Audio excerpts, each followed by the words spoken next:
What's up, everyone? DKRACK here.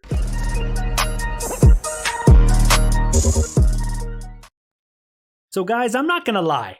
I have a lot of catching up to do on Mr. Nightmare videos. I know a lot of you guys like the scary reactions, so I'm trying to record and put out more Mr. Nightmare, Nuke's Top 5, chills, all the scary videos, reactions that you guys like. For about a month, I didn't really record any reactions, to be honest. I was being lazy. It's my fault. I apologize, but I'm trying to record and crank out these videos for you guys, these reactions. So I think I have like 4 or 5 Mr. Nightmare videos that I have not watched, and this is one of them. 3 true Uber/Lyft horror stories by Mr. Nightmare. So like always, guys, I'll link the original video down below. But let's go ahead and check this out. 3 true Uber/Lyft horror stories. Let's go. Story 1. Gotta love Mr. Nightmare. This was 4 years ago when I was an 18-year-old college student, and where I'm from, May is finals month. I spent yet another late night in the campus library until closing time, which in May is 11 p.m. instead of 10 p.m. since everyone's up late studying. I had to call an Uber to my off-campus apartment since I had arrived with a friend who left hours before me and I didn't have my car with me. I was out in the library parking lot at 11:15 when the Uber pulled up. It was a gray Toyota Camry. The driver's name was Adam. He greeted me as normal, and I sat in the back seat diagonal from him. He looked to be in his mid-40s. For the first 5 minutes of the ride, there were no words exchanged between the two of us.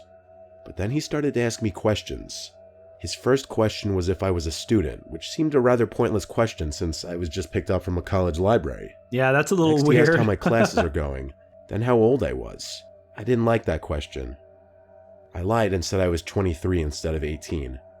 At this point, I noticed he would constantly look at me through the rearview mirror as he spoke, and when he would finish what he was saying, he had this weird, creepy smirk on his face. His questions were getting a little too personal for someone whose sole relationship with me was supposed to be my driver for 10 to 15 minutes. He asked how my dating life at school is, and as much as I wanted to just... Okay, that's weird. He's asking weird questions and smiling weird, and then he says, how is your dating life at the college? Or how's your dating life? That's way too personal right there. I'd be like, bro, just drive me to where I want to go and stop asking me all these creepy questions, if you know what I mean. Just flat out ignore his question. Just weird. I said it wasn't bad. I should have lied and said I had a boyfriend, but for whatever reason I didn't think of saying that. He transitioned from questions to making comments, like that he used to be a huge cheater in college and asked if I ever cheated. I nervously laughed and said once or twice. He then made it even weirder to no surprise and asked if I'd ever cheated on a boyfriend. I said no. What the hell? At this point we were stopped at a red light. I tried my best to avoid looking at the rearview mirror, but I was too curious and snuck a peek. He was looking at me. He made a comment that I was very pretty. Bro, stop being freaking weird. It still was incredibly creepy. Stop being weird. I didn't acknowledge it. There were 2 minutes left in the ride when I noticed he made a left turn instead of a right turn at one of the intersections. So I spoke up and told him he went the wrong way. Then he said he knows, he just has to stop at his place real quick to get something. I asked him to please just drop me off first. When you're an Uber driver or a Lyft driver, to be honest, I've never been in a Uber or a Lyft. I live in a smaller town. I have my own vehicle, so I feel like Uber and all these driving services are for people who live in bigger cities and it's easier, or you're on like vacation or something and you don't have a vehicle, so you call an Uber or a Lyft. But I feel like that's very unprofessional to be like, I need to stop at home and grab something. No, that's just, in my opinion, that's just weird. Like, that's just very strange. But he insisted his house was a minute away. And apparently it was. He stopped in front of a house and said, "We're here." Then he turned to me and asked if I wanted to come in, saying he had alcohol and food in case I wanted to release some stress after studying. I didn't even know what to say. I wanted to get out of the car and run, but I was scared to. I said, "Please just take me home." He chuckled and said he'd be right back. He went into his house, and that was when I got out from the car and started to run. I've got a bad feeling about this guy. No, I didn't think he had plans to murder me, but something was off about him and the situation, and I just wanted to get out of there. Moments later, I felt my phone vibrate, and it was a message from Adam the driver saying, "You know I have your address, hot stuff." That just made me run even faster. I know, or I have your, I have your address, hot stuff? How unprofessional can you be? You're just being creepy and like a pervert at the same time, yo. Canceled the ride just so he wouldn't be able to contact me anymore. I made it back to my apartment in a few minutes. Running with my backpack was hard, but thank God I do my cardio. My apartment was the left side of a duplex. That Adam guy wasn't parked in front of my house by the time I got back, so I hoped maybe he just wouldn't come. I filled out a form on Uber.com titled "Report a Serious Incident with a Driver," and I just gave all the details of the trip and included a screenshot of his message threatening that he had my address. Uber contacted me the next day, stating the driver was removed from the platform and should there be any further contact, that I should contact the authorities. Thank God. Well, the next night, when my roommate wasn't home because she was spending the night with the guy she was talking to, there was a knock at the front door, followed by the doorbell. No, It was like 8 to 9 p.m. no. So it was kind of late for solicitors or anything like that. I called through the door, "Who is it?" And a man's voice on the other side said, "I found something that belongs to you." I asked, "Who is this and what did you find?" It's that freaking Their guy. response was, "Just open up, I'll show you." The voice was familiar.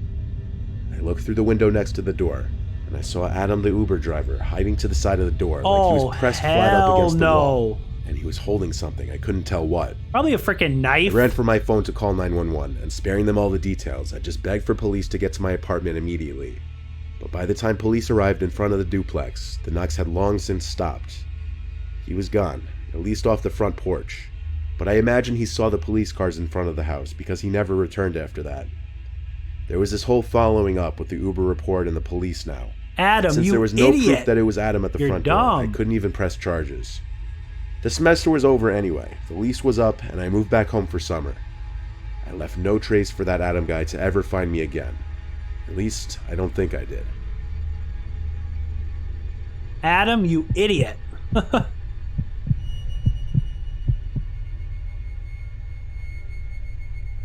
This story still haunts me to this day, almost every day. I used to be an Uber driver as my second job, usually late at night like bar closing hours. It was a Saturday night around 3 a.m. I was a couple hours into my Uber driving night, and I got a call from across town to pick someone up on a street corner. In came some guy, African American, mid-20s, he had dreadlocks, I noticed a small tattoo on his neck, but I didn't look much longer than that. I asked how his night's going, and he just grunted. Happens, not everyone's super friendly. I confirmed the address he gave me, which appeared to be a house, and he just said yeah. About a minute into the drive, he got a little aggressive and concerned that I apparently made a wrong turn because he thought I was taking a longer route. I assured him that I was just following the route that the app was giving me, and he calmed down. Like 10 seconds later, he asked me if I'm feeling lucky, and I asked, "What do you mean?" He follows that with, "I mean, how much do you value your life, son? Nobody really values what they got." What? I didn't like where this was going. How much do you value your life, son? That's kind of that's a weird question. Like, what the hell do you mean? Like, do you value your life? Yeah? I responded that I appreciate my life and kids every single day. He went silent after that for a while. Then he started saying some things at such a low volume that I didn't know if he was talking to me or not. So I asked, "What was that?" And he replied, "Nothing, fool. Just get me to where I gotta be." Nothing, I asked, fool. "Where is it we're heading anyway?" Jeez. He replied, "I just gotta take care of some unfinished business." I really didn't know what to make of that answer.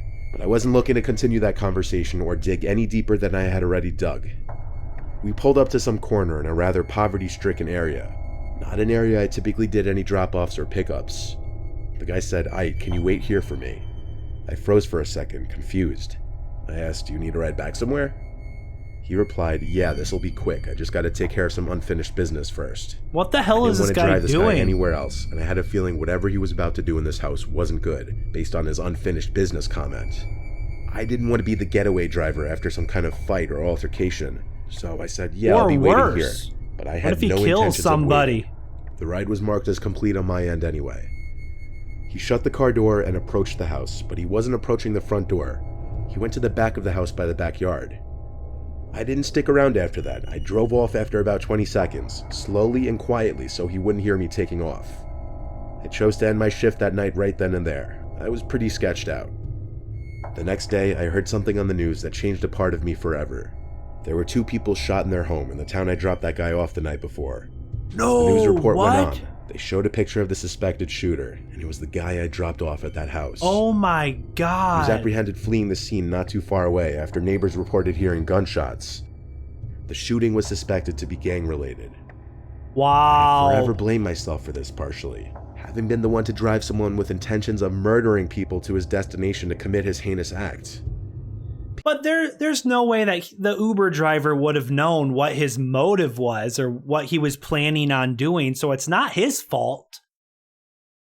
It's not his fault. Yeah, he drove him, but he was just doing his job, you know?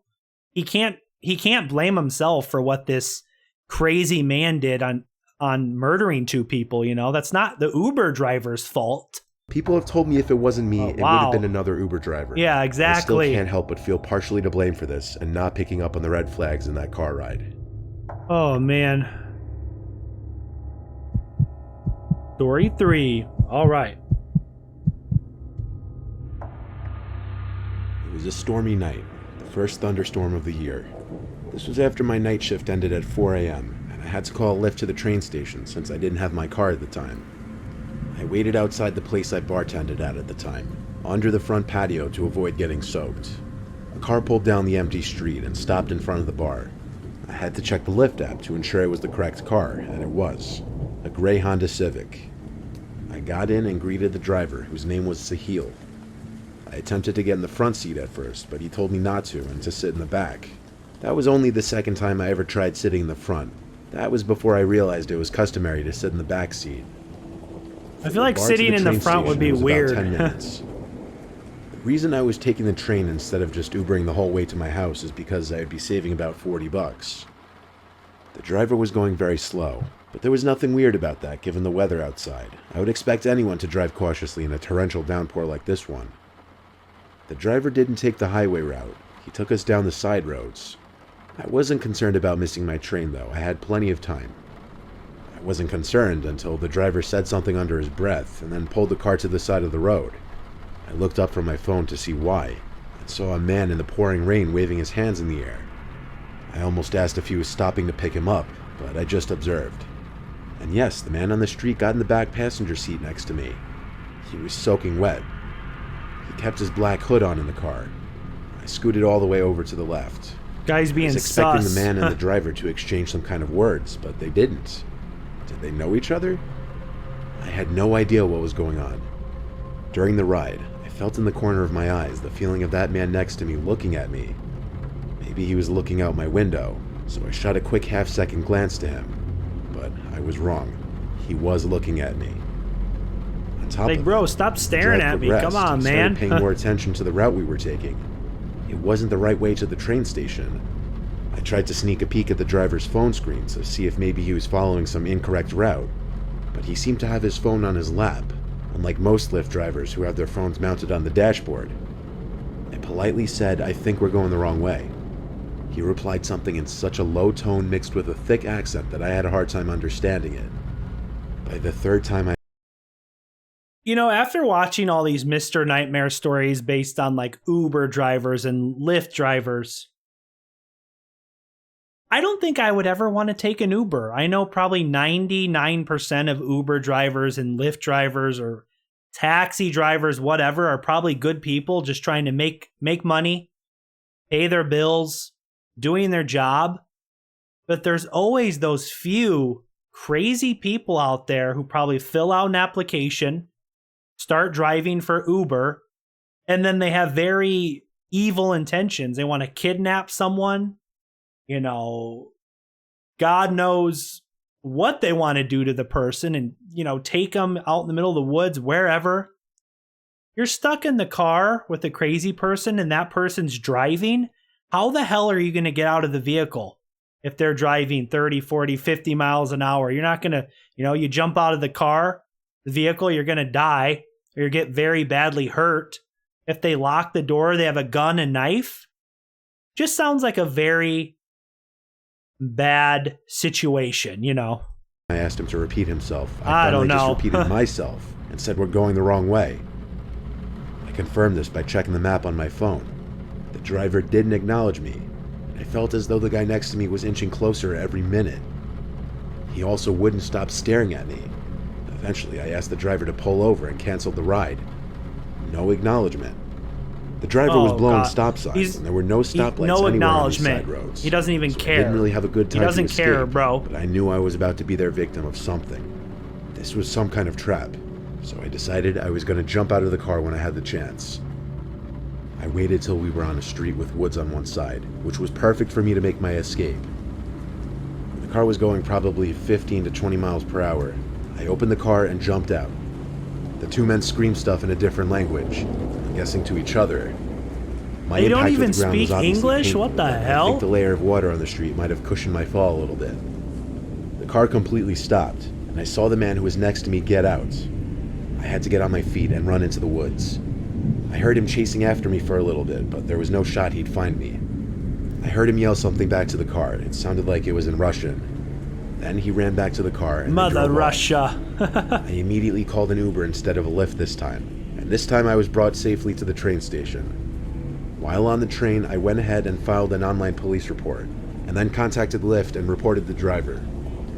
The next day, I also went to the police station and reported the whole incident. But here's where the bomb was dropped. There was a gray Honda Civic reported stolen just the night before. I gave them every last detail I could remember, and eventually I was on my way. Stolen? Yo! I left that police station contemplating my life, and just how narrowly I may have escaped with my life. But the real question is, what were those two Russian dudes or whatever? What were they gonna do? You know, why were they trying to kidnap this man?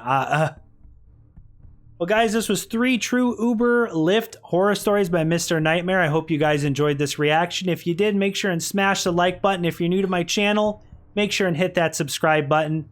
If you have any other videos you want me to check out, react to, leave a comment down below. But thanks for watching, guys, and I'll see you next time. Peace.